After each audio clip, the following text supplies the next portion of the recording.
everybody. So in this video, we're talking about factoring. And in this particular video, we're going to use the greatest common factor in order to factor. So this is kind of like an introduction to factoring. So anytime you're thinking about GCF, this is something you want to do continuously. You always want to try to use the greatest common factor. So here's some things you need to think about. We're always looking for the largest number.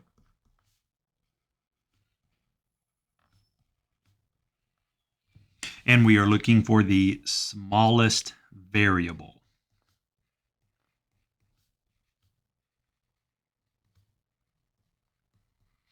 So with GCF, those are the two main things. What's the largest number that can come out of the group? What's the smallest variable that can come out of the group? So let's start looking here. What's the largest number that can go into 7 and 49? All right, and that answer is 7. Now, can I factor out an x? You can only factor out variables if every term has a variable. So when I say term, a term is separated by a plus or a minus sign. So here I have one plus sign. That means I have two terms. So 7x is a term, 49 is a term. If both terms have a variable, like here, both terms have an a, you may factor out an a. Otherwise, since the 7 is the only one with the x and the 49 does not have one, you cannot factor out an x.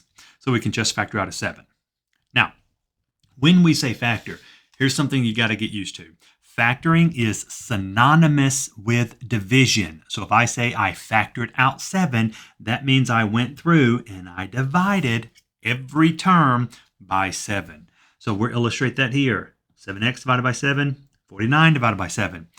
The remaining values are what's going to go inside the parentheses. So if I said 7x divided by 7, I'm left with x. If I said 49 divided by 7, I'm left with 7.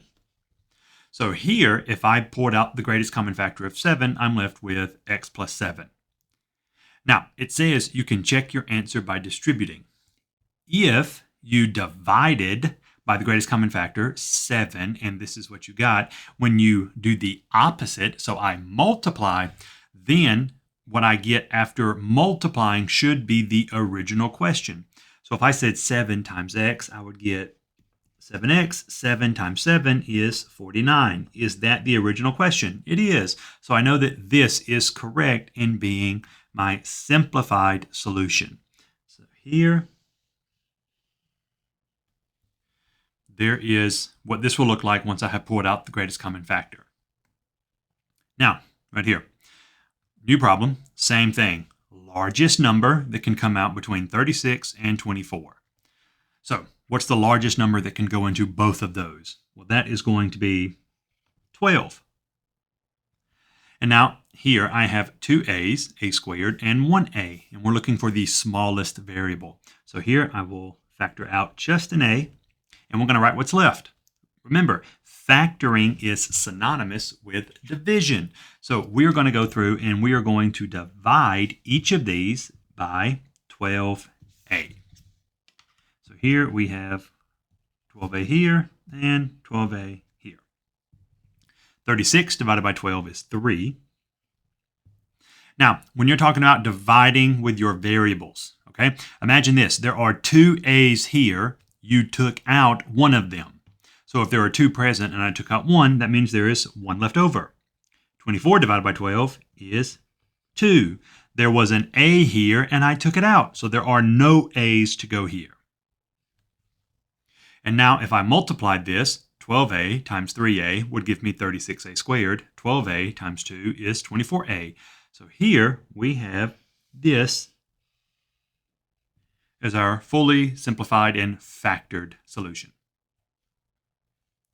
Now we'll look at the third one.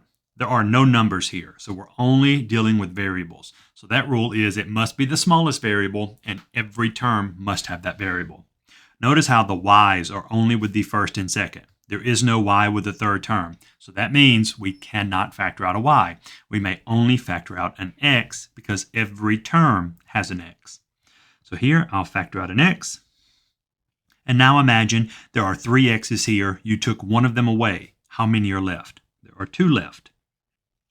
We didn't do anything with the y's. We could not factor out because there wasn't a y with every term, so the y values are going to stay the same.